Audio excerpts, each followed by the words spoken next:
Hello, White Sox fans, and welcome to another edition of the FutureSox podcast. My name is Ian Eskridge. Joining me, as always, is James Fox. And also tonight we have with us from the wonderful state of North Carolina, Triple A Jeff. How are you doing, gentlemen? Doing great, Ian. And let's start the show by wishing you a belated happy birthday. Oh, well, thank you. Appreciate it. Just Yeah, that's good. hung out and had some cake, and that was pretty much about it. Watched a bunch of baseball. So, Sounds pretty like a decent great day. day. Yeah. Yeah, we had a Sunday night wedding in Oswego, and there were horses. So Oh, that's good. yeah, Huh. it was like a farm or something. Whatever. You walk out though, and it's like, oh, horses. like, Get a nice wedding horse ride. yeah. No, Mhm. there was Um, there was a cat, like a barn cat, at the ceremony though. It was great. A Like it, barn cat. like it walked by. Like they said, they're like, oh, there's a cat back here, just FYI, and then. It was like pretty funny because like where I was sitting, I'm like, holy cow, there's the cat, and it like walked by like as they were, and it was very non-traditional, whatever, like 15 minutes or whatever. But I'm like, hey, there's the cat. Awesome. I like barn cats. That sounds good. It's like a minor league team name. Yeah, actually, it probably should be. What I bet you if it hasn't been, it will be. There will be a barn cats somewhere. a great way to bring it back to baseball. There you go. So White Sox dropped a tough one today. That was, I had a thought earlier while watching the game today. People complain about the bullpen giving up runs.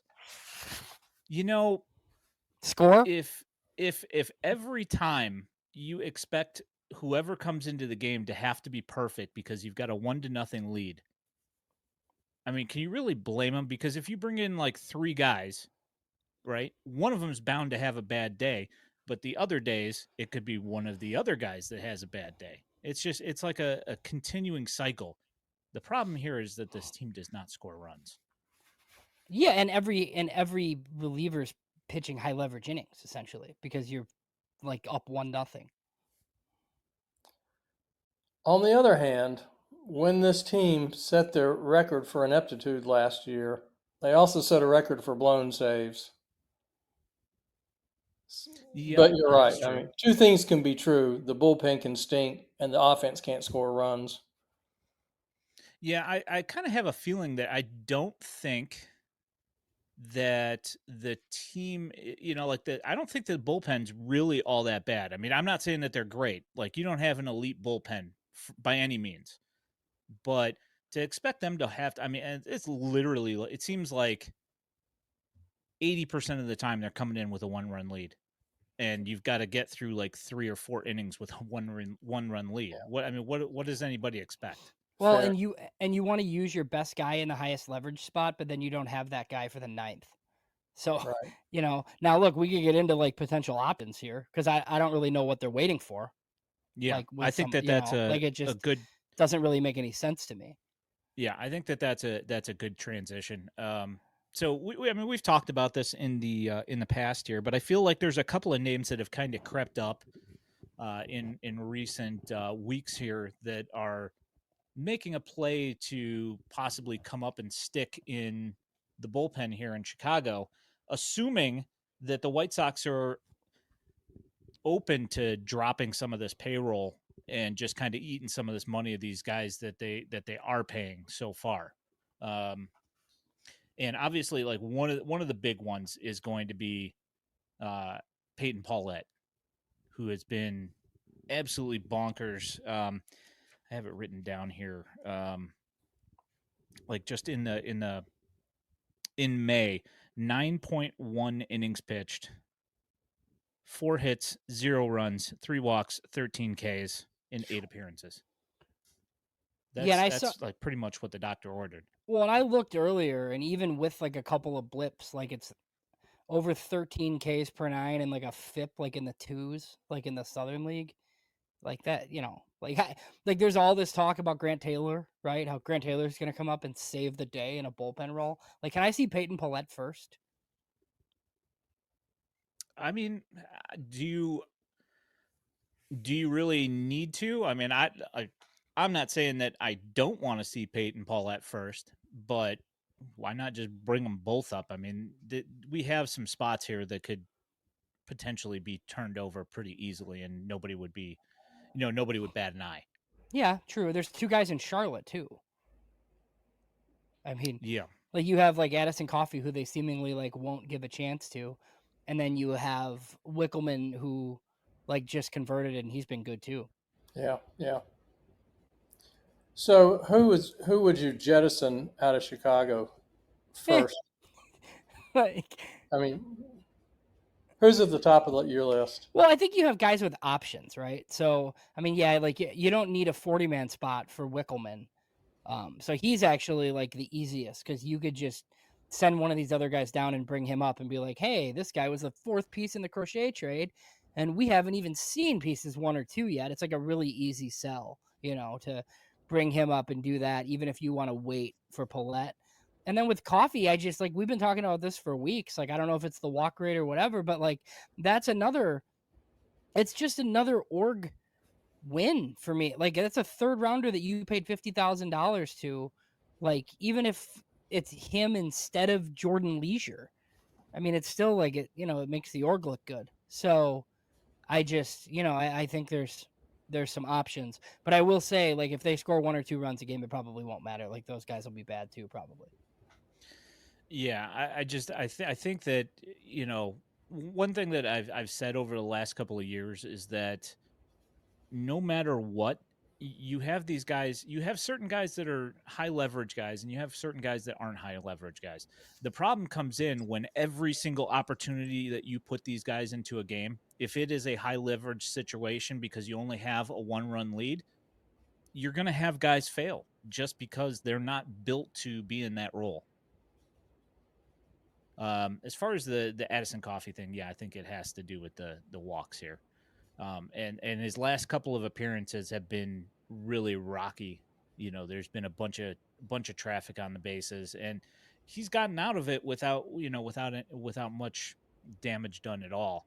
But it's just the fact that in the major leagues, if you are putting 2 and 3 guys on base in 1 inning, and 2/3 of them are by walks, it's just a recipe for disaster. So Yeah, I mean, even like Steven Wilson today, right? Like I had buddies in group chats like, oh, this guy sucks every time. Like, he's actually like not that bad. He's just not a closer. That's like a 6th inning guy. Yeah, I would say Paulette's probably up there. And I mean, you also have guys like Zach Franklin, who they drafted out of Missouri. He's been really good. Jared Kelly's been really good in making a move. Now he hasn't been perfect, but I think if you take out one of his appearances, like his second appearance when he came to Double A, if you take that one out, he's got 8 innings with 2 runs, 1 earned run, 3 walks, 9 Ks. So he's making a case as well to make that transition to kind of move up the rankings here to show up somewhere in a bullpen. Yeah, and I think like maybe even like if you bring up Peyton Paulette to close for in Chicago, maybe you let Jared Kelly close in Birmingham and see if like he has the the ability to do it, and then you just like keep creating more guys in theory. Yeah, I don't know if he's a high leverage guy either. James brings up in the chat Andrew Dahlquist, which he's been really good as well. But April for him was phenomenal. He was perfect in April in like 8 appearances or something. But this last in May, he's got 5 walks and 6 Ks. So he's been missing bats a little less. So that's kind of one of those things I kind of want to let that one play out first, but at least he's been serviceable, and it looks like he might be able to continue up the ladder here. Yeah. Howard says, just when you thought that the bullpen could not be worse than 2024.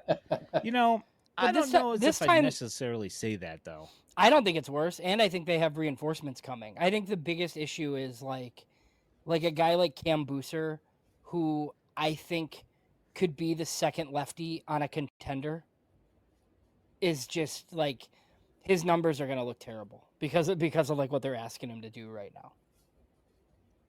Yeah. Vince says, I don't understand why they took Wilson in the Cease trade just to eventually trade him. I assume that's why they took him in the first place. It didn't end up working out because he didn't pitch particularly well last year. Yeah, and I think he had like 3 or 4 years of control and options. I mean, yeah, it's I mean, again, like you said, if you're only scoring 1 run, at the end of the day, is it really going to, somebody's going to end up giving up a run here or there, and it's going to end up blowing some of these games for you. And I just think that's the way it's going to work. You have to score a few more runs than 1 run.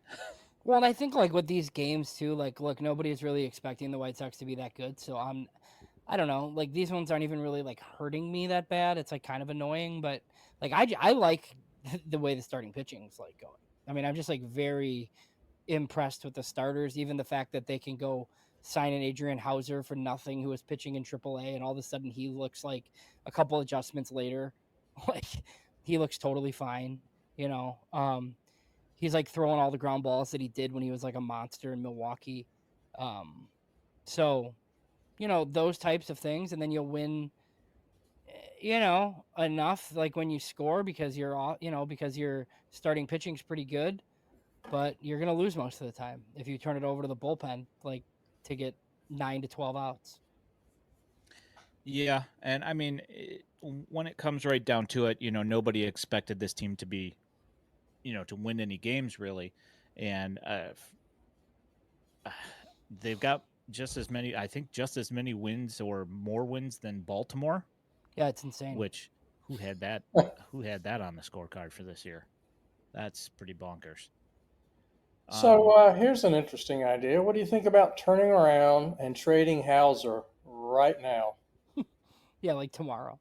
Yeah, I mean, is he going to have any higher value this year than this week?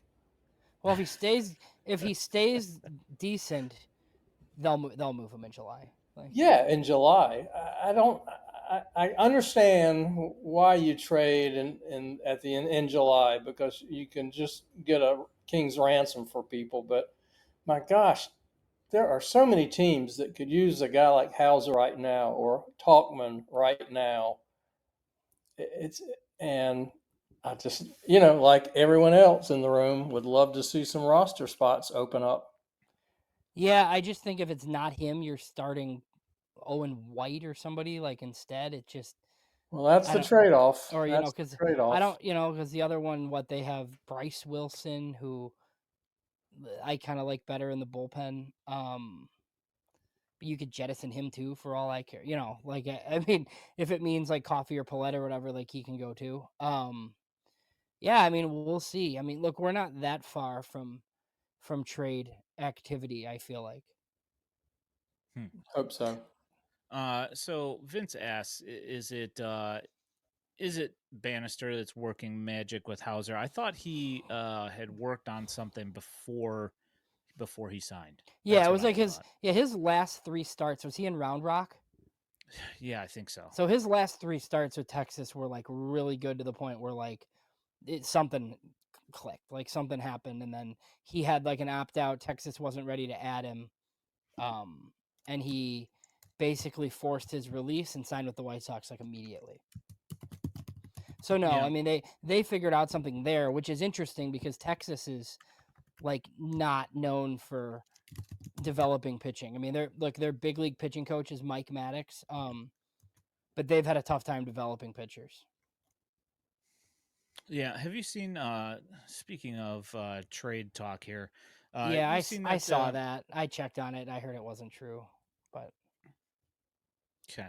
But I mean, so here's the thing. So somebody, one of the Twitter accounts tweeted out Matt Dice to the Padres, and it was a really obscure like Padres international second base type. That was like the rumor. So I'm like, well, this actually might be true because it's a super obscure return, right? So I'm like, oh, that might be. But then I asked a couple people about it and was told no. So, but I mean, it would make sense. Like if they have Corey Lee ready to come back and whatever they feel like doing with Teel. Like, I feel like, if they traded Matt Thaiss any day now, I wouldn't really be that surprised by it. So, yeah, and we know that there is a catching crisis coming here with roster spots because Corey Lee is going to be back any day now. You don't want to send Caro down because if you look, his at bats are professional and he's been one of your best. Not average wise, he's been okay as of late. Last 2 weeks he's kind of been a little bit on the downside, but his at bats are still really good. So you don't want to. I would think that you wouldn't want to send him back down. And then you've got Teel knocking on the door with he's hitting 20 of the last 21 games, and his average has gone through the roof here as of late. So they're going to have to do something with Lee or Thaiss, one or the other. Well, so one thing that I think, and then one thing that I heard. So I think Corey Lee might end up just getting optioned and staying in Charlotte, unless they do something else with the roster and carry 3 catchers. That I thought he was going to be the move when they decided to send down both first basemen. So if Lee returns, I don't think they'll send Caro down. I think they'll find a way to carry all 3. With Teel, I had kind of heard that they wanted Teel to get a full season in Charlotte to work on defense, and he hadn't played that much in Triple A. And obviously, he's tearing the cover off the ball, right? But I do think there's some outside factors with Teel. This team, I think, would really like for him to be Rookie of the Year eligible in 2026 if possible. So even if we see him, I wouldn't be surprised if it's 42 days at the end of the year or something. So then next year he's still Rookie of the Year eligible at the beginning of the year. So because look, that getting a first round pick for a guy that wins Rookie of the Year that's a top prospect like that is really super valuable. And you could really set yourself up to have Schultz, Hagen, Teel, and Montgomery potentially up for that next year, even though they're going to be on your 2026 team most likely. All right, so we got one of 2 ways that we can go here. You mentioned Hagen Smith, but you also mentioned first base a few seconds ago. So I guess let's keep it in Major League Baseball, sort of. Now joining Jeff down near Charlotte is one Mr. Andre Vaughn, also sent down with Tim Elko. This whole thing's kind of weird to me.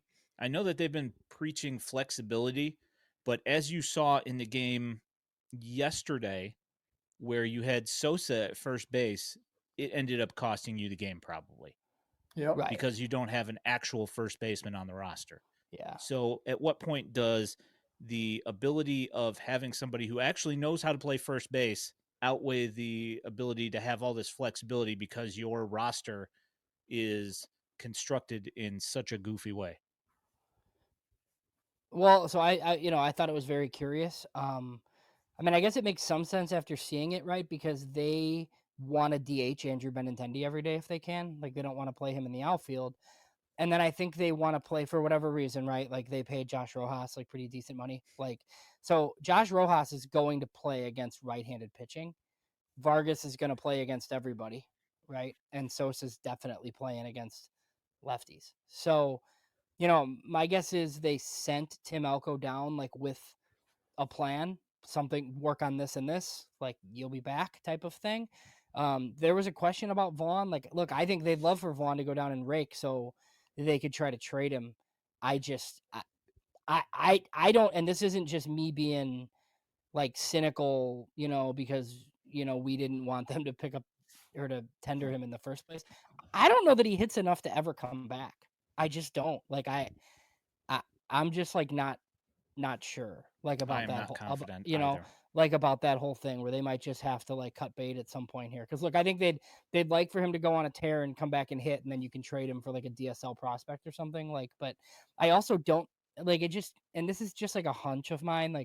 It doesn't seem like Venable really loves having Andrew Vaughn on the team, because even with some of these bad players that are on the team, there's like a plan, right? These guys just stink. Like they go up there and they work counts, and you do the lefty righty matchups and stuff. And then like Vaughn is just a freaking rally killer because he comes up and hits a 105-mile-an-hour ground ball to the second baseman and gets out.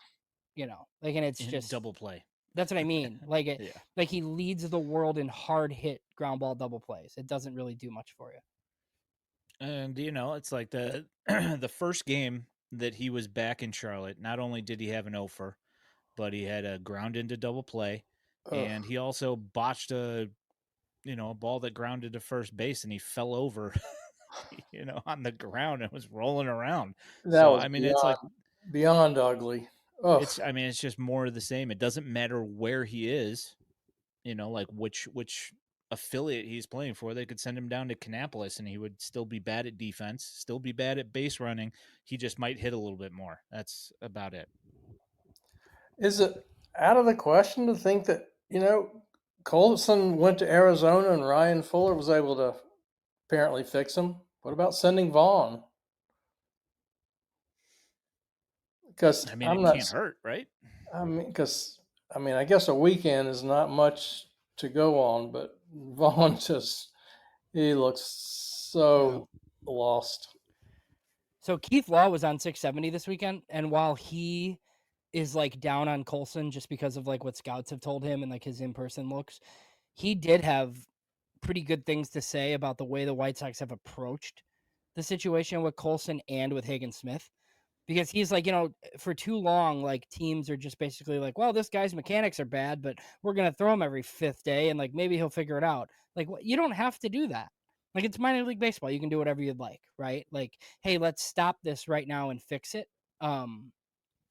And it seems like they've done it, they've been doing it on the pitching side and they did it with Colson a little bit. And this seems like an option going forward. So I do kind of like some of this outside the box thinking for like developmental purposes. Me too. I would absolutely rather them pull a guy back to Arizona to work with him for a little while, work with him work with the person for a week, and then send them back instead of watching them struggle for a month before you pull them to do Exactly. that. And did you see? Jeff. Did you see this? So, I think Sox Machine wrote about Fuller. It might have been Merkin. No, I think it was Merkin, who basically said like Ryan Fuller would work with Colson on his stuff, and just like a lot of it's just positive and mechanics. Like, hey, what do you do really well? Let's try to get you back to that. And they go to dinner every night and have conversation. And that's just like basically what it was. It was like a one man hitter camp where it's like a buddy cop movie basically for a week, and we'll see. Yeah. Yeah. No, I read the piece. I talked to Colson. He did not want to get into. He was happy to chat, but he didn't want to get into any details. It was a little tough. But regardless, whatever Ryan Fuller did, pretty exciting to see the turnaround. Yeah. So before we move on, how quick do you think we see him? 3 weeks. He has to continue. He has to continue playing like this, obviously. Right. That's the. But assuming he does, how soon? I mean, he's on the 40-man, right? It doesn't seem like they want to do this thing all year where he gets in a funk again and then you never see him ever. I think they're gonna kind of, oh, he's hot, bring him up, and then see if it carries over type thing. Even if, and that might be totally the wrong decision. I just think that's probably gonna happen. I wouldn't doubt it. If he keeps on hitting for like 3 weeks with 167 WRC plus, I just don't see him staying in Triple A. I don't see a reason for him to stay in Triple A at that point. If he does this for a month, you say, oh well, he figured something out. And I will say I still don't like the fact that he's quite so pull heavy. But he has been hitting the ball to center field a lot more. He hit an Oppo home run the other day. He's keeping his front side closed longer, and it's helping him impact the baseball, which was the big problem. Yeah, I mean, it doesn't seem like a swing change or any sort of huge mechanical change. I mean, he's a little bit more on playing through the zone, but I don't think it was like anything huge. Like there's no like earth shattering. Oh, look at that! Like they did this. I mean, I saw like right out of the gate, somebody was like, "Oh, well, it looks like his hands are like way higher," and I was like, "Yeah." And you watch like 2 at bats later, and it looks just like exactly how it did. So, um, oh, and this, like, So he's the second player this year. Jeff, are you a fantasy baseball guy? Oh yeah.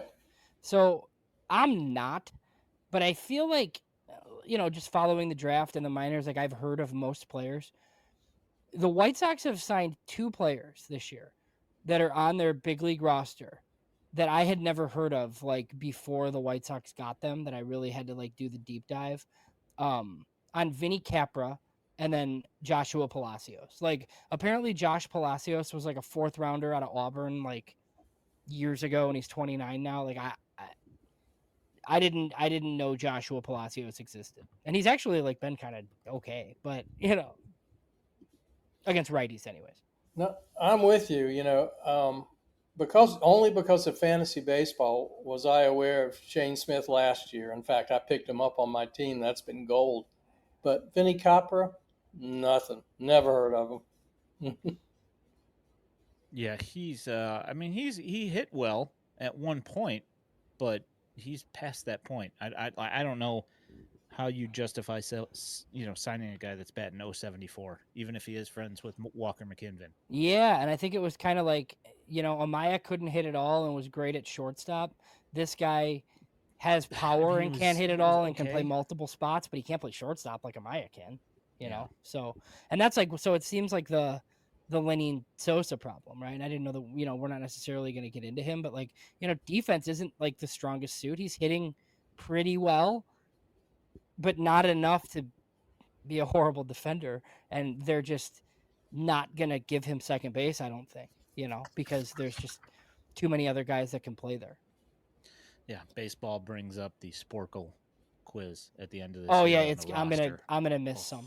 I'm gonna miss some of them for sure. That is gonna be awesome. I mean, could you imagine coming back like 5 years from now and trying to do the Sporkle? Well, who's like these random reliever, like the guy they just had for a week, Joendris Gomez or whatever? Like I'm not gonna remember him. Nope, not at all.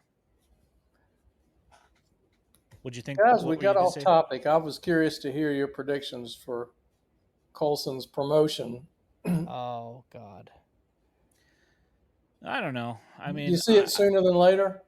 I mean, I could see probably like mid-June, like late June. So, I mean, yeah, a couple, 2-3 weeks. Maybe I'd have to look. Let me look at the. I could look at the schedule and see the homestands, and then Yeah. Vargas is playing some first. I think that's just when they want to play Josh Rojas at third, like against righties. So Vargas is playing first against righties, which look I think is fine for now. I mean, for now, like it doesn't really seem to matter where he plays. He's been pretty good defensively at third, so my guess is he'd be fine at first. He definitely hits enough. I mean, that's like one of the only pleasant surprises that we have like offensively. I mean, I think Chase Mydroth is kind of doing what I anticipated that he would do. He's fun. It's not a ton of impact. But I mean, Vargas looks like a 800 OPS guy with 20 plus homers. I mean, it's pretty good. Yeah, I think there's, I mean, Sosa's been pretty decent, with the bat. The glove is still a work in progress. I mean, when you start moving him around all over the place, I think if they let him play in one position, it would work out quite a bit better. But they don't seem intent on doing that at all. So,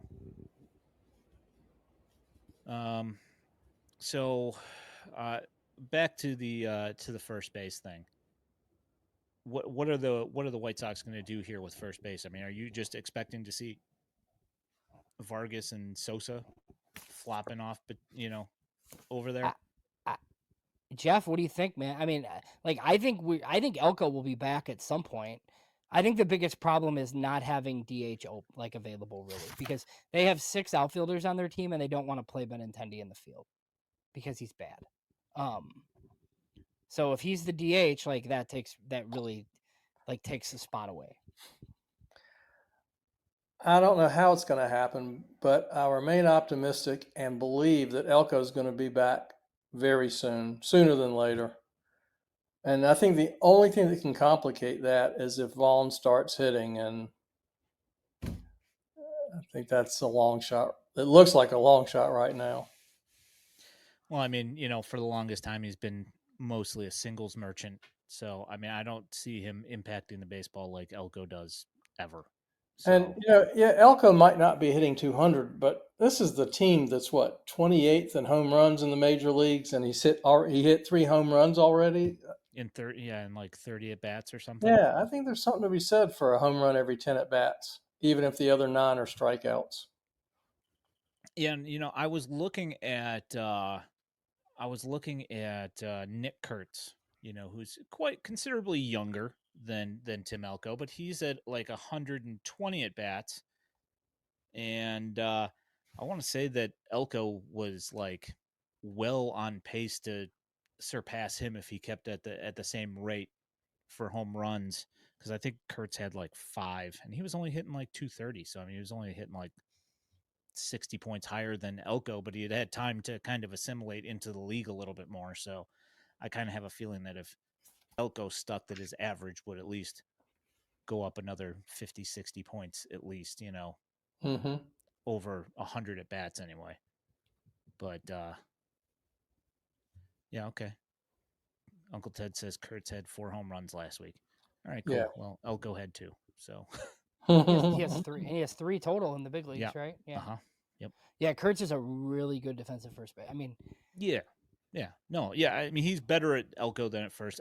I would rather have Nick Kurtz. That's not what I'm saying. I'm Yeah. just simply saying that it's not like, he wasn't providing anything. I kind of felt like he got the short end of the stick there. And it wasn't a surprise when they kept Vaughn, but when they sent Vaughn down as well, I was like, why did we send both down? That part I didn't get.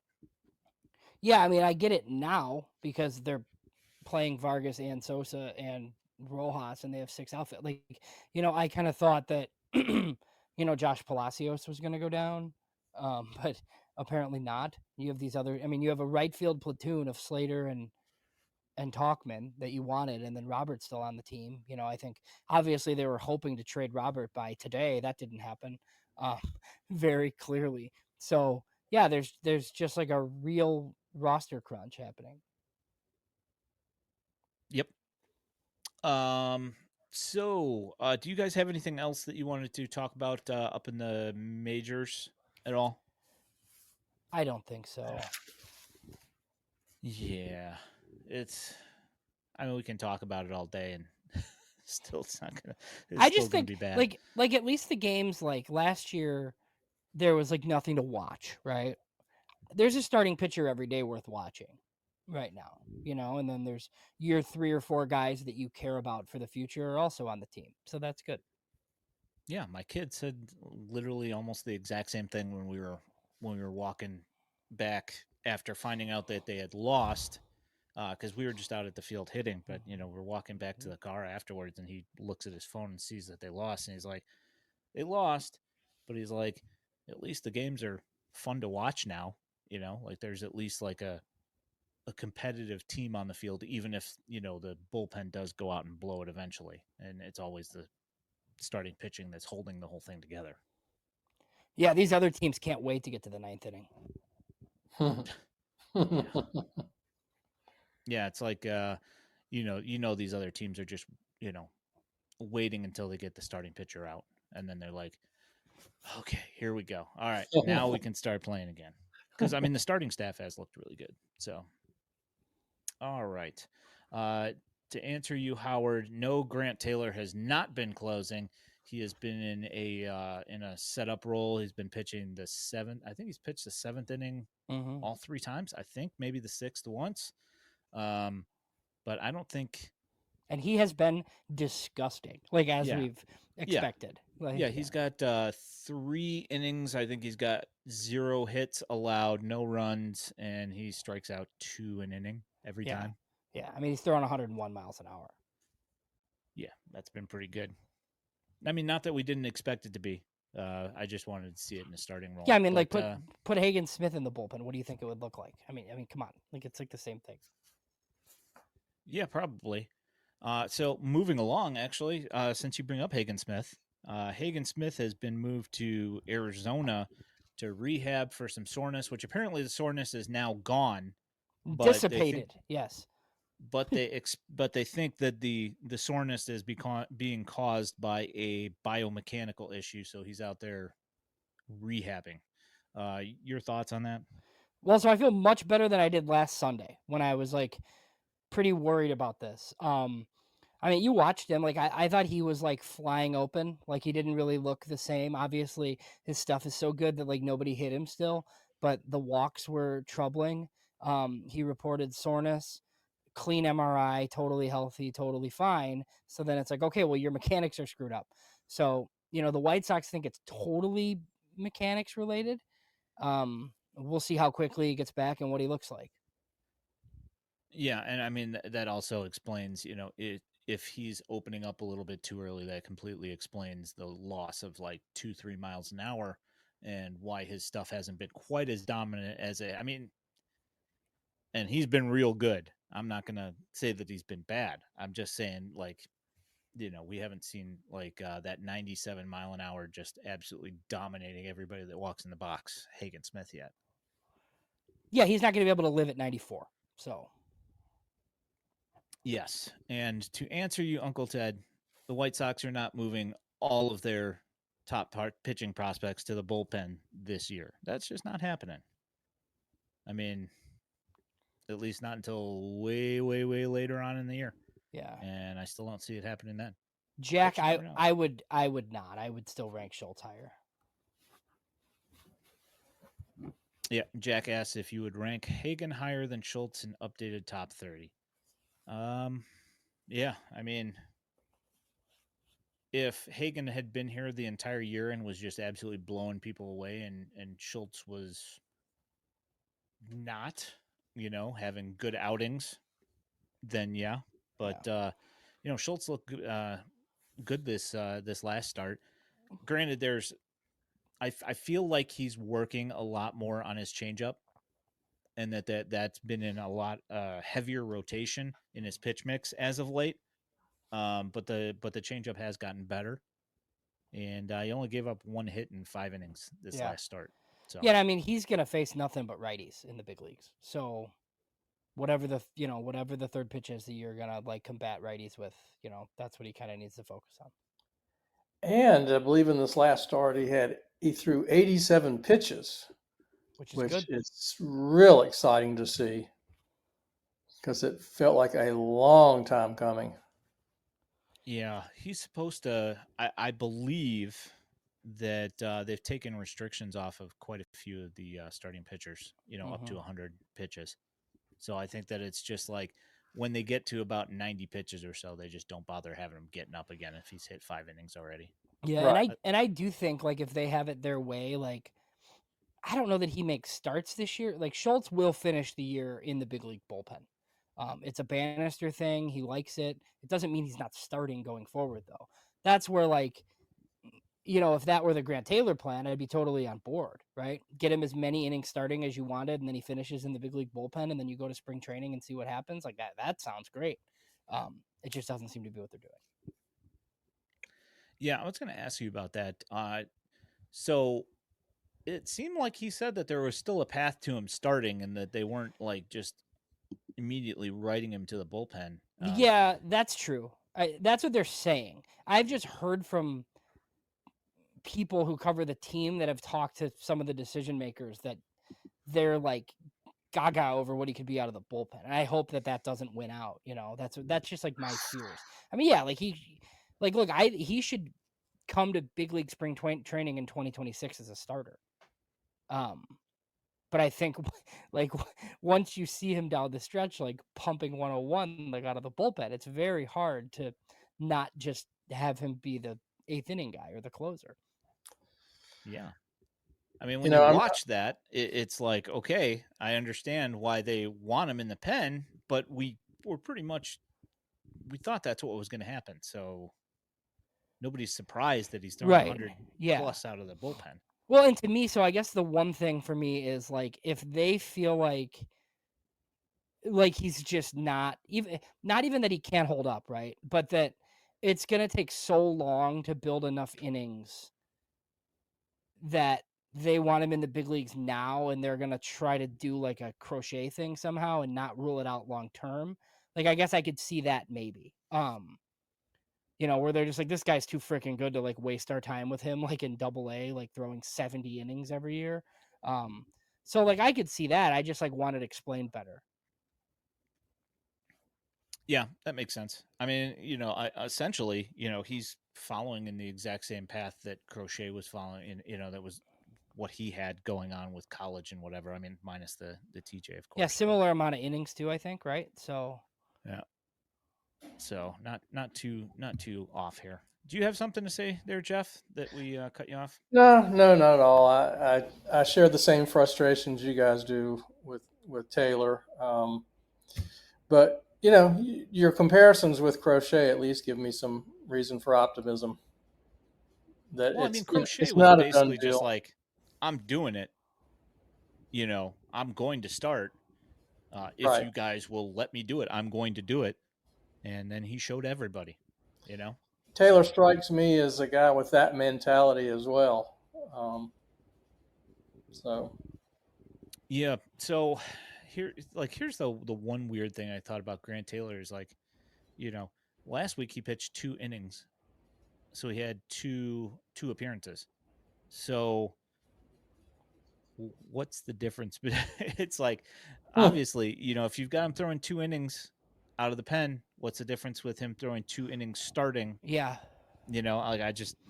Well, are they trying to do something where it's clear? Because like, look, he had a lot of walks like in the starting appearances, right? Like I don't know, like how much, like is it any?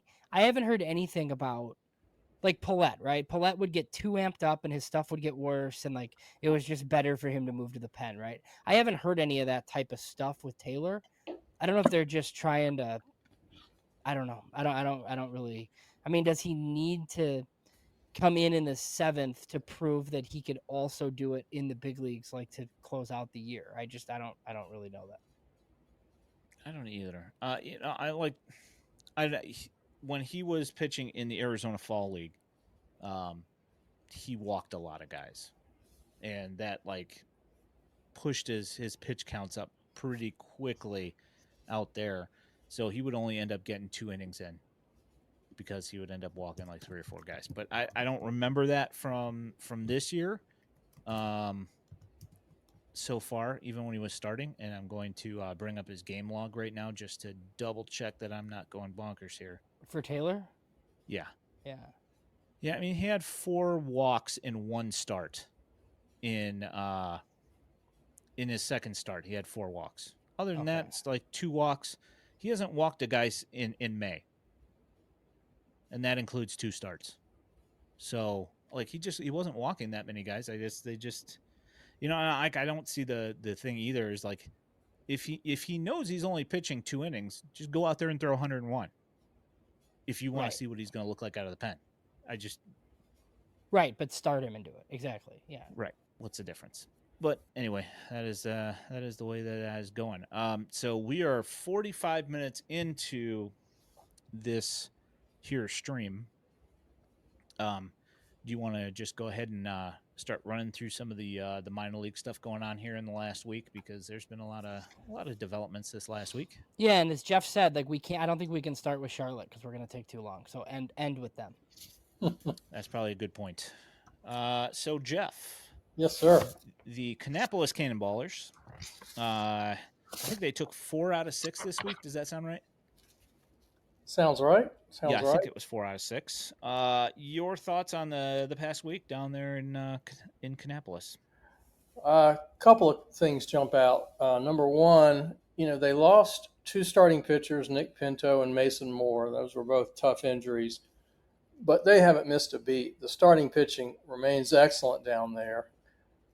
I need to go meet Grant Umberger on the next homestand and find out what his story is, because wow, was he impressive. And it's nice to see Seth Keener come back to Kannapolis and kind of get squared away a little bit. But the starting pitching has been excellent. A couple of red hot hitters down there. Certainly, Caleb Bonham, as he's been doing all year, continues to just pound the ball. He looks so good. And Calvin Harris is healthy this year, and he looks as locked in as any hitter I've seen in the minor leagues. Yeah. And then the big international signee, Abraham Nunez, looks like he's getting comfortable in the minor leagues, and he's had a really nice run here for the last 2 weeks as well. Yeah, I think Cal Harris hit like 500 this last week, and let's see, Bonner hit like 316 or something, and who else did I? Rony Hernandez hit 333. Yep. So I mean, there was some good offensive stuff in there. Now, one that has not been going that well is George Wilco. He went 2 for 16 this week. Yeah. Which that's rough. And there was a point in one of the games where they saw, you saw him in the dugout, and he was clearly not too thrilled with his results, and he ended up cracking a bat, and over his knee. Over his knee. Yep. It's been a rough time for him. Over, he started to look like he was figuring things out, and then it just kind of right back on its ear. Yeah, he teased us 2 weeks ago with a 3 home run week, and we thought, all right, here we go. And it still may be, the start of a turnaround, but this wasn't a particularly strong week for him. I don't know. It's on the one hand, the results are really disappointing, and he is clearly still struggling. On the other hand, the at bats do look more competitive. They do. So I don't know. I guess you hit the worry button if it's late July and we're still sort of moving it. Things are going like they are now. Yeah, I feel like the at bats have gotten a lot better. I also think that they've been really working him inside this year. I mean, like in that game alone the other day, I think that he broke like 3 or 4 bats. So I mean, yeah, it's been tough for him, and I get it. Let's just hope that he starts, I don't know, possibly laying off of those pitches and not even swinging at them, and try and get something out over the plate. Because when he goes to, when he starts hitting the ball to center field, the at bats he started putting together like complete games instead of just an at bat here and there. So Yes, absolutely. Is Mogollon still in Kannapolis too, right? He is. He was on the IL for a while. That's right, because he still has the same like 171 WRC plus like in low A. Same with Bonham, 150 WRC plus in low A as a 19-year-old. Pretty good. Yeah, Mogollon fouled a ball off of his heel. Oh yeah, that's right. So heels take, they can take anywhere from like 2 weeks to like 2 months to heal. Like those bruises just do not go away for whatever reason. So, who knows when he'll come back. Unfortunate. Quite a double play combination, huh? Mogollon and Bonham. Yep. Yeah. So we've got questions here. Do we know when Albertus is in Kanny? I don't think we do. I don't think he's played in Arizona yet. Okay. I keep checking to see if like there's a bot. I mean, he's listed on that team as like on a rehab assignment, but he hasn't played. Right. Okay. All right. Well, there's that. So 2 interesting guys, both bullpen guys that I wanted to bring up just because I find them interesting. Jack Young, 13 innings, 5 hits, no runs. And his nickname's the Chicken Man. Like, I don't know how much better it gets than that. But Carlton Perkins, I have been known to disparage Mr. Perkins when I saw him come into a game, but he's made me shut my mouth. 8.2 innings, 2 hits, 1 run. Looked really good in his last in the entire month of May. So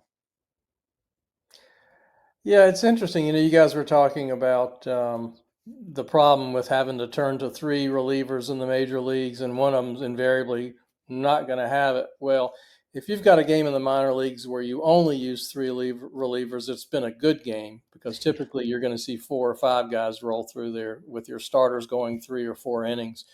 But the pen has been much improved in Kannapolis with Young, with Perkins, with Sims, Paddock. A lot of these guys are starting to really look much improved. And yeah. Yeah, Hale Sims has put together some really good outings as well. I think he had like 2 that he had like where he gave up a couple of runs, and that's kind of torpedoed his ERA. But I mean, he's put together a bunch of good appearances as well. Yeah, yeah. So you ready to move to Winston-Salem here? Absolutely. All right. So number 1 story in Winston-Salem, Braden Montgomery, no matter what. Yep. So the entire team got their butts beat in Brooklyn, and there was no offense. This week they kind of came back a little bit. There was a little bit there, but Montgomery, despite having a walk off that was a lot of fun, yet he still, he went 5 for 24 this week. So, are we seeing like an adjustment period here? Have you heard anything? You've seen anything? Unfortunately, there was so much excitement in Charlotte. I did not make it up to Winston this week for the homestand, so it'll probably won't be another 2 weeks till I get up there. But he, anybody can have a rough 5 out of 24 stretch. He just has no protection in that lineup right now. And we knew this team. This team does not have the big names like there are in Kannapolis and Charlotte and Birmingham. So he still looks terrific, and his year-to-date numbers are off the charts. Yeah. He's a stud. Yeah, and even Ian, you thought like I know you were the guy who thought the Dash were going to be a little bit sneaky, and they were, but those guys are now in Birmingham. So like I think like Galaney and Connor and having like some of those, just like college bats there probably made the team a little bit better, even though they weren't prospects. But now, I think both of those guys are in Birmingham, right? Galaney and Caden Connor. So And Antonacci's hurt, yeah, and with him you not take being a there, guy with a 400 OBP off, away from the top of your lineup. Yeah. And I think Gerald Perez wasn't he hurt as well? I believe he's playing. He's just Is he he hasn't been hitting a whole lot. I mean, he had a couple of big hits when it mattered, right. but he just the average has been dipping since Brooklyn. Basically, it's like they went to Brooklyn, and it was like the entire offense just kind of nosedived a little bit. I'm really curious to see how they approach Braden. Keith Law talked about it this weekend too, like on the radio, like he's just gushing over Braden Montgomery and how good he was. He thought he was a top 5 pick in the in last year's draft, like obviously before he got hurt. He basically he was a little dismissive of Kannapolis because he was like I think that guy's an all-star. That's what he should do there type thing. Like get him to Birmingham so we can find out was basically the tenor of the conversation. But I'm just curious to see how long he's in high A for. Yeah. I think you could make an argument either way that he stays a while because he hasn't played that much competitive ball in the last year. On the other hand, he's not looking too challenged, except for maybe this last week. Yeah, I think it would open it up for a lot for him if he had somebody like Antonacci back in the lineup. I feel like he was kind of the one who kind of drove the entire offense, always on base and kind of helped everything move along, put pressure on the pitchers. And I feel without having him there and with Perez and McConnell both not having, fantastic weeks this week, that it really kind of put most of the onus on Montgomery to do everything, and it just didn't it didn't pan out. He hitting line drives, but that's about it. Ian, look at this from Vince. It's the best. The Angels would have absolutely called up Braden Montgomery. He would be playing right field right now. So good. He would definitely be in Triple A for the Angels, that's for sure. Jamie, which older guys do you mean? You're not talking about these two guys next to me, are you? Like, what are we doing here? Hey, come on now. Come on. Wow. That's mean, strays Jamie. over here. No, I think it's in reference to. I think I called Galaney and Caden Connor old. Yeah, probably. No, I mean, well. I just mean like these day 3 guys who spend 4+ years in college and then, they tear up Kannapolis like as they should, and then like oftentimes they go to Birmingham and like prove to be org players in most cases. But Tim Elko made it. Like it's not every time. It's just there's a reason why some of these guys like don't rank on prospect lists. Yes, despite every effort from the front office, Tim Elko still managed to get called. He did. He made it in spite of them. Yes. So, guys, in Winston-Salem, real quick, Christian Opper did not make his last start because they said load management. Yeah. And so I am going to be paying close attention this week to hope he's back out on the mound. And it's not one of those general soreness things that turns into 6 weeks. Yes, let's hope it general soreness does not turn to his friend major surgery. Right, exactly. Like these things would be so much easier to understand if we knew what the innings like limits were. Like how many innings, what's the target for Opper this year, right? If you gave me that number, then I'd probably understand a little bit better. Right. But what's he, like 25 so far on the season? I mean, yeah, but he hasn't really pitched at all. Like, as he pitched at JUCO, he pitched at Wisconsin high school, then JUCO, then whatever he threw last year. So I'm thinking it's 70 tops probably. Yeah. Yeah, that would make sense. Yeah, so I don't know. We'll see what happens. That rotation has been it's been an adventure this year already. Yeah. You got Keener already down in Kannapolis, and I would not be surprised if Peppers is, on his way to Kannapolis as well to figure out what he's got going on as well, because he's been all over the place as well. So, yeah. Lucas Gordon is continuing to be a pleasant surprise. Tanner McDougal is. Man, that guy's got impressive stuff. I've seen him 2 or 3 times this year. He looks so tantalizingly close to figuring it out. Yep. Yeah, that's exactly what I said, is that, it's like you can see the improvements, and it's not like, it's not like he turned into an ace overnight or anything like that, but you can see it's baby steps, figuring out like one thing here and there that are helping him to advance how things going. His starts are lasting longer for the most part. He did have a 2-inning start last time, but he only ended up giving up 1 run, and he avoided the big inning, Right. which is like the big thing for him, is avoiding the innings that turn into like those 5-6 run backbreakers. He's not having those as much this season. Like, I think he's had like 1 really bad inning, and that's about it. Right. So. And the calculus for him is just different than it is for like a Grant Taylor. I mean, you pay Tanner McDougal $850K or whatever it was out of high school because it's like a big arm, and he's already, he had a Tommy John surgery, and I just, a lot of people project him as a reliever ultimately. But if you send him out for an inning at a time and tell him to max out, I mean, he's nasty. I mean, he's just totally, like we're talking about Peyton Pallette and Grant Taylor and all these guys. Like, if you told me that guy was the closer in 2 years, like I'd believe that too. Yeah, absolutely. 100%. Yeah, he's hitting 100. Not routinely, but he is hitting it several times a start now. So that's good stuff. A couple questions here. Good. Adrian, how has Zavala looked?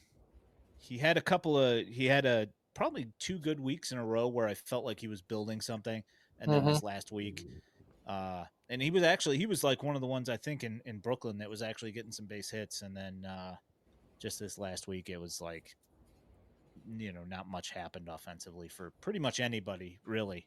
So he had a double that ended up being the run that scored when Braden Montgomery hit the walk-off.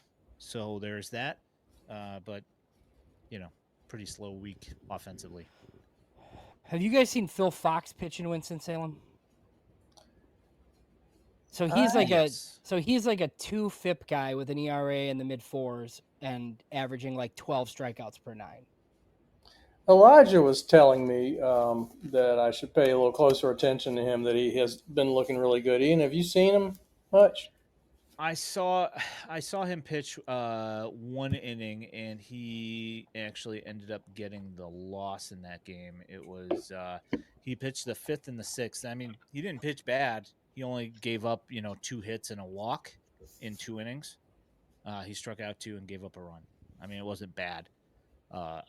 It's one of those things that when you jump between levels, I need to see at least a few appearances before I say this guy is this or this guy is that. I mean, you need to see him against several different lineups, I feel, before I make any statements on that.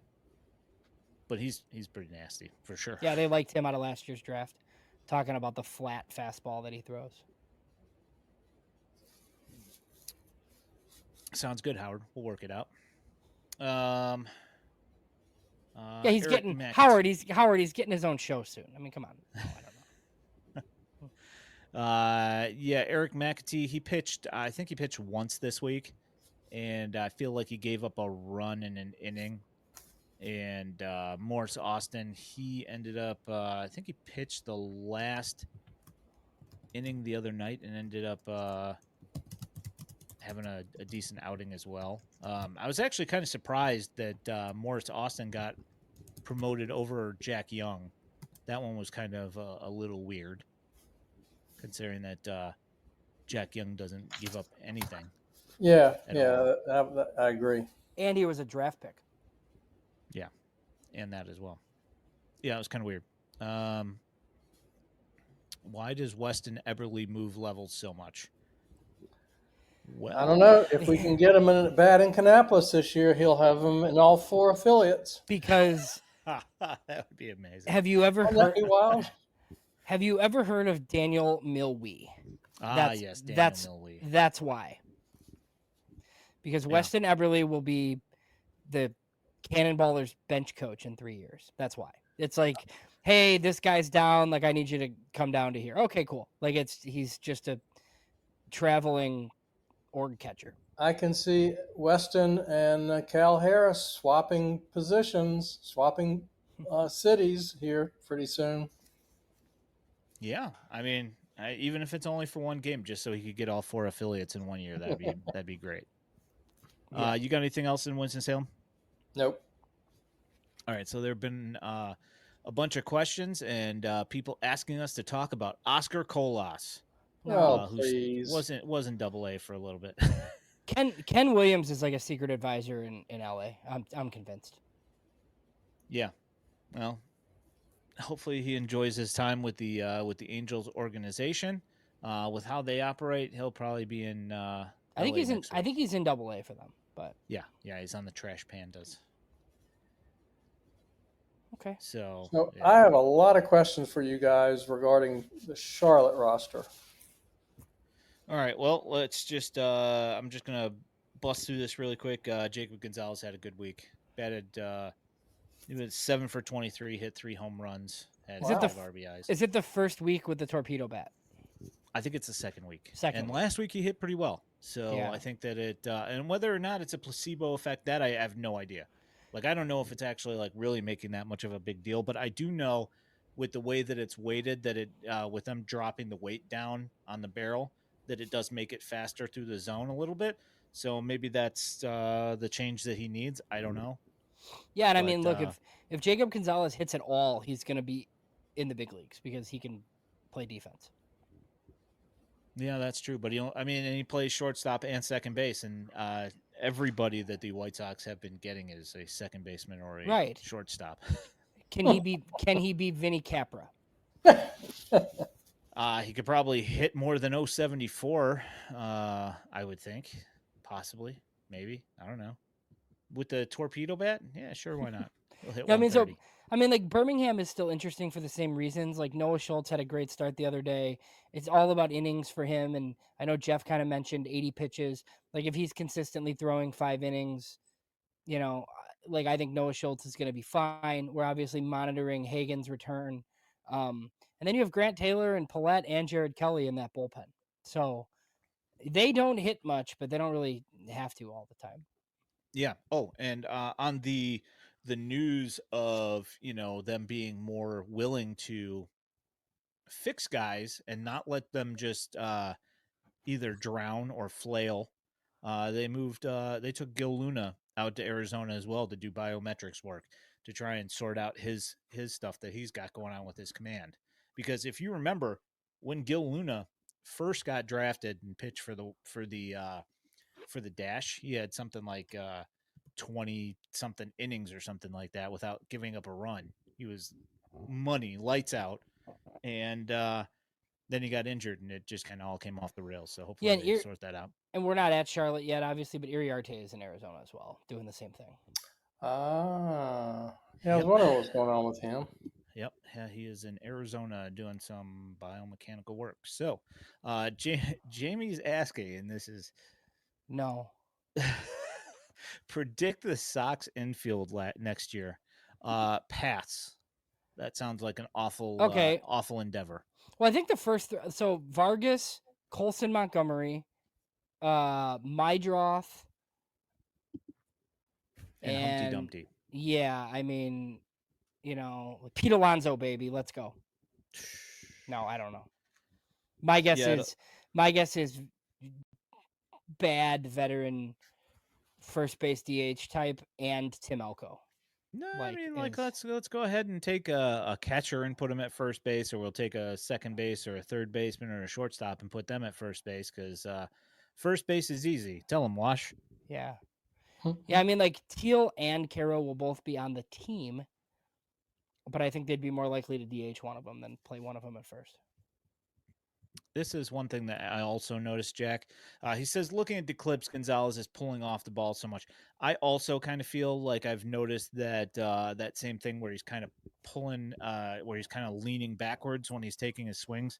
And that part was something that they were supposedly working on at the beginning of last year that he had kind of fixed, that kind of got his ball rolling again, because after his awful month and a half or whatever with the org after he got drafted, people, I think he hit like 100 after the draft, and people were like, whoa, this is the worst draft pick I think I've ever seen. And so they worked on that, and it was like a little bit better last year, but I feel like I'm starting to see that kind of creep back into his swings a little bit, even though he has been hitting the ball a little bit more as of late.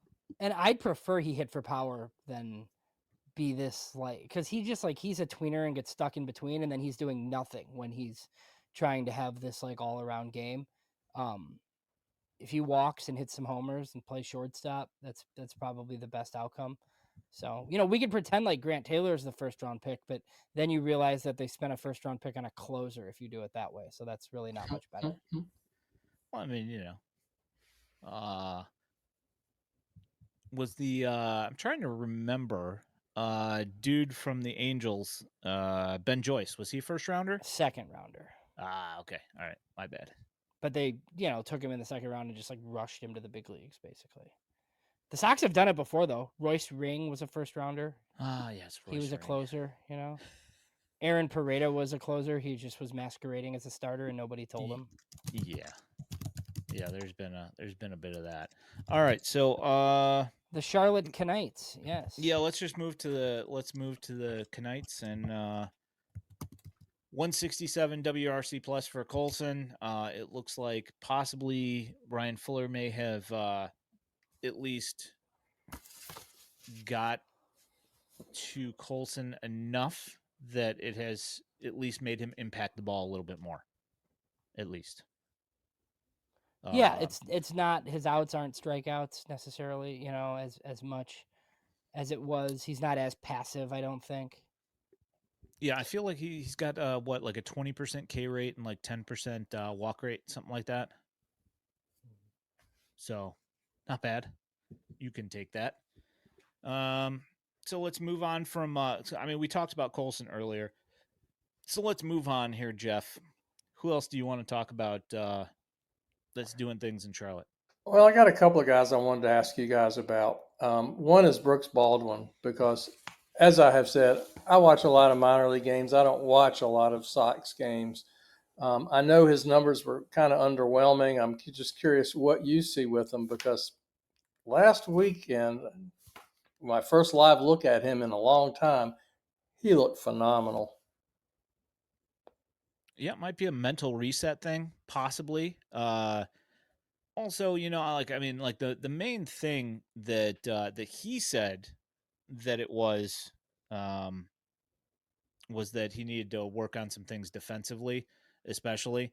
And full disclosures, like literally as soon as I got off of stream last week, I was talking to somebody that knows things and was talking about Brooks going down to Charlotte and was going to be there on Tuesday.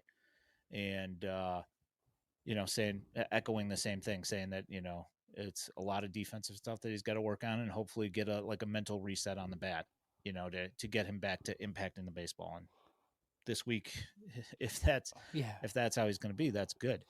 Well, I do think that, Jeff, so like he was really good in the high minors, like with the bat, right? As a guy that we knew was gonna have to play all over, but he really didn't like play a ton of outfield. So then when he has the role that he has at the White Sox, he just, for him to be a big leaguer, he has to be able to play the outfield. And I love that they're playing him in center in Charlotte. I think that's great. Yeah. Yeah. Like I said, it was an impressive weekend for him. He took one ball over the center field wall, and then I think he had a 2-strike count, and he goes opposite field, right where the third baseman wasn't. It was such a great swing. Yeah. So, and he's getting, he's playing a lot of center field in Charlotte now. So exciting. The other guy I want to ask about outfield down there. I'm sorry? I said they got a nice outfield down there now, you know, where you got Fletcher, Baldwin, and Julks out there in the outfield. It's looked pretty good. Right. Yeah. And Deloach, he actually had a good week as your fourth outfielder. Yeah. Yep. The other guy I want to ask you about, have you watched much of Brian Ramos? Because it looks like he's hitting the ball a lot harder. He's finally looking like he's finally comfortable again. You know, he opened the year in Arizona and was behind a little bit and looked rusty when he first got to Charlotte. Yeah, I think that I thought that he looked a little rusty as well, but I mean, it didn't take, you know, a couple of weeks to let him work up to the competition from, you know, I mean, it was in Arizona, so the step up in competition's obviously going to be a big deal. And it's not like he was terrible in those first couple of weeks, you know, he was just not, the average was pretty weak for that time, but the power seems like it's coming back. Yeah. Who was it that was talking about him this week that brought up him playing the outfield some? Somebody, a decision. It was Giannis or Fuller or somebody talked about how he was going to have to get some reps in the outfield just because, I mean, like Vargas is the third baseman, like, and you have all these first basemen and he's on the 40-man. So, you know, I think like having some left field utility like would probably benefit him some. I'm just hoping that that Ramos's arm is indeed okay, because, you know, I think it was an elbow that he was having issues with, and it bothered him for over a year. He told me. Really? Yeah. So I watched a bunch of throws here in the last couple of games that have come in low. So I mean, hopefully it's just him working through, like getting his feel back for it, and not an actual physical issue. I'm hoping. Right. What kind of defense do you think Mydroth at second, Colson at short, and Vargas at third offers? League average? Better than league average? No. Average, Yeah. probably. Yeah. I mean, because I feel like Vargas is at least like a second division regular somewhere. Like if he keeps doing what, if he goes back in the tank, obviously, like it'll be nothing. But I mean, he kind of looks like the prospect version of himself right now. And his defense has actually been pretty impressive at third base. I don't think Montgomery's ever going to be above average defensively at shortstop. I think he's probably, a lot of people think he can't play there. I think he'll ultimately be fine, but it doesn't mean you wouldn't move him if you got somebody stellar, And then Mydroth's probably a second baseman. Okay. One last question for you. When or does Jesse Schultz go to Chicago? So we just talked about this. So I think I'd have to look, like if he's on the 60-day, I have to look and see like when I don't think he has options. So Ian, you can talk and then let me look for something really quick. I mean, he's been pitching pretty well. Yep. I mean, he's given up a few runs and a few hits, but I mean nothing too bad. He's missed some bats. The strikeouts haven't really been as much as he did previously. But he's still feeling his way back from that whole thing. I think it's just going to take him a couple more starts to start building up. I think he was at I think he threw like 72 pitches the other day. So I think Nice. I mean, he's at a decent pitch count. I think it's just going to be one of those things. We'll see where. One thing I haven't really paid too much attention to is his velocity, but I do know that he was getting up to like 95 or something like that the other day. So I mean, he's throwing the ball plenty hard. I just, I don't know whether I guess I'd have to know what the plan was for him. I don't really know what they think of doing with him. him. I mean, they kept him when they didn't have to. So yeah. I think he's depth. So he does have minor league options. They will have to add him back to the 40-man whenever the 60-day stint is up, and then just option him most likely. Well, and then I imagine if he's in Charlotte, he's first man up, right? I mean, he goes to the top of the queue. I'm not sure who. I would think so. Yeah. Anytime there's like an injury or spot start or something. Yeah, that makes sense. I am. That's true. I'm ignoring Vinny Capra as the shortstop of the future. That's totally true. So this is a question from Adrian here. He asks if the White Sox should trade Julks or if they're going to trade Julks. That is a fantastic question because I've been bringing him up on Twitter for a couple of weeks now where he's been hitting, 350, 360, driving in all sorts of runs, hitting home runs, hitting doubles, all over the place, stealing bases, playing decent outfield. Any thoughts there, Jeff? How old is he? 29, I think. Yeah, I was thinking he's late 20s. So probably they don't really have much control over him, I imagine, right? Is he probably in his ARB years? He has one option and he's down. He's not on the 40-man. They outrighted him. So, I mean, one of the main reasons why he hasn't been back is because you'd have to re-add him to the 40-man. And then risk losing him. Yeah, and then back down. Right, and then risk losing him. But I mean, 348, 429, 563. In 41 games at Charlotte. It's not much power. So like 4 homers there is not great. But he's walking and his numbers are really good. Well, someone asked us earlier to predict the infield for the Sox next year. I think it's kind of more interesting and more challenging to predict the outfield. You think? Like, because, I mean, other than Brayton Montgomery, I got nothing. Joshua Palacios. Yeah. I think it might be 3 new guys. I don't know. Yeah. I mean, if Benintendi could ever stay healthy, they could probably trade him, but right, that hasn't happened yet. Not terrible against righties, like hitting wise. So there's a couple of questions about Jamie asked about Galaney. You guys would know better than me. I've just always assumed that he's going to have to play first. Yeah, I mean it's going to be left field probably or first base probably. Yeah, and he hits right-handed, so he's going to have to mash. Yep, pretty much. And I mean, he does have good bat speed, and he does hit the ball hard. I think it's just going to be one of those things. I mean, he's been hitting. I think he's hitting over three. He's hitting like 315 or something at with the Barons so far.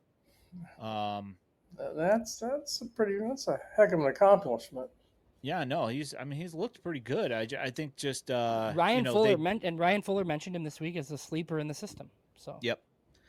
They did one thing for you guys to note is when you look at the numbers from this past week, if you remember probably about a month ago, 3 weeks ago, the Barons played the Blue Wahoos. And at the time, they were the number one team in the Southern League. They had the best offense and they had the best pitching. Number one on both. Their offense has been scuffling as of late, but they still have good pitching. And the Barons still managed to sweep them in 6 games this week. Ryan, what's that? I'm sorry. Nah, not a whole lot of big performances from anybody throughout the entire week, other than Gonzalez hit 3 home runs. But everybody was there. There would be like one guy who had a multi-hit game, like every game, and that was it. It was just timely hitting. That's what ended up winning them all 6 of those games. So anyway, yeah, what were you saying? I was just going to give you Ryan's stats. He's played 22 games in Birmingham. He's hitting .313 with 356 OBP, only 14 strikeouts. He didn't miss a beat coming up from Winston.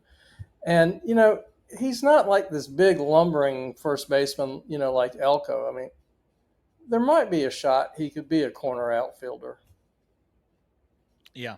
No, I think that it's possible. I just, I haven't seen him do it enough to actually know whether or not it's a thing. Because Right. I think they usually, Caden Connor's a left fielder. Right. So when you have those two, you put Galaney at first base and you put Connor in left field because he's always been an outfielder and he plays first base out of For necessity or whatever. So, you got anything else for Charlotte? Anything interesting that you noticed this past week?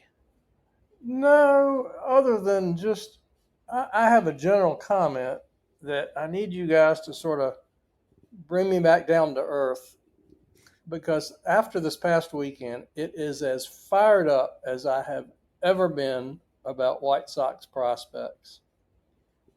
I have been somewhat pessimistic much of the year, but this last weekend, watching Brooks Baldwin and Kyle Teel and a revitalized Colson and Ramos hit the ball hard, I'm thinking, you can squint a little bit and see a major league team here. Like I said, it's as optimistic as I have been ever in the last 3 years. Am I crazy? Yeah, that's fair. Am I crazy? Fair. I mean, when you look at the team that's been there for the last, 5-6 years. I mean, we sat through that season where they went like 5 and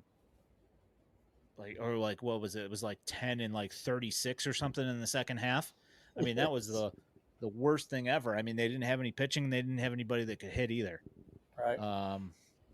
Yeah, they definitely have players in Charlotte right now, because even your maybe 4A veteran types, are playing really well in Jolks and Deloach and like some of those guys, like in addition to the prospects that are there. So that's good. And then Jeff, have you seen Wickelman in person out of the bullpen?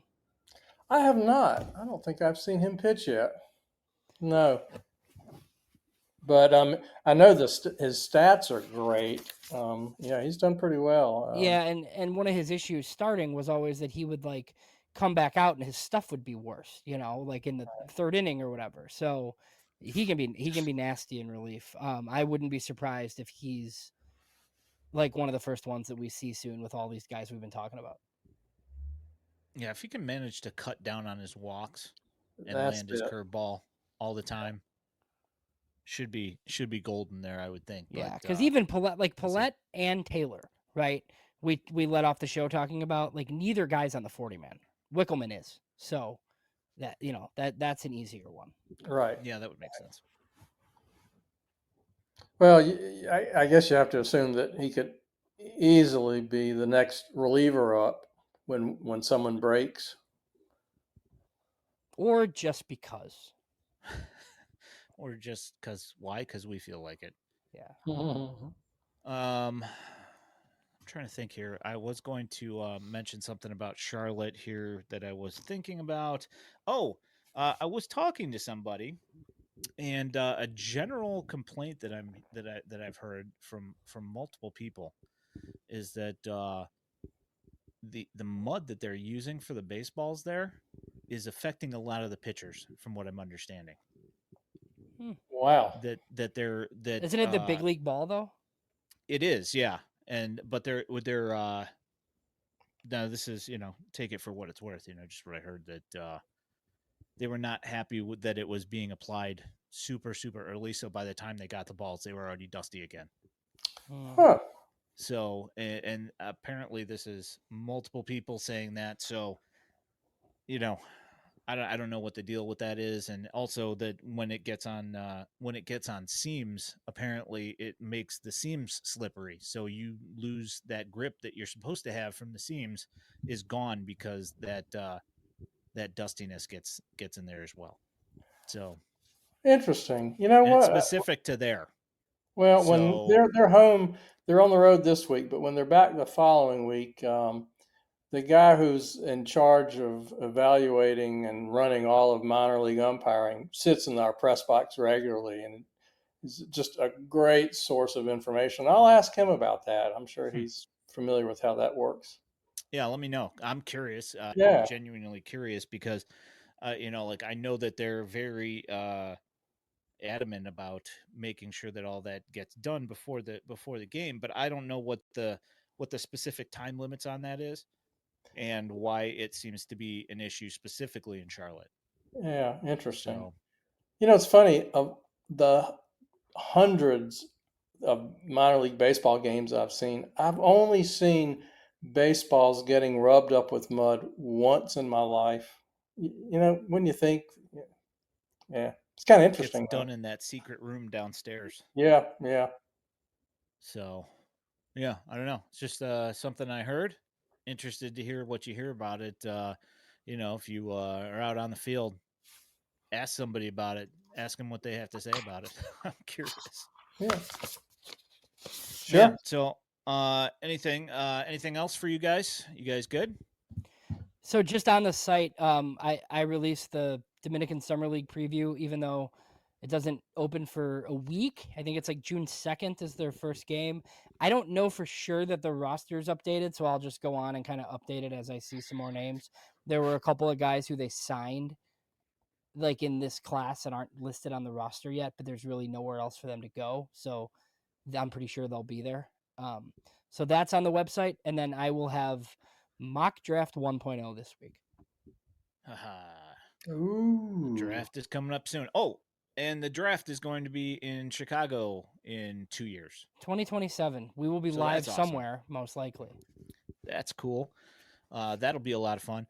I want to answer this, not this one. This one. Who is Rule 5 eligible coming up if not protected? How about this?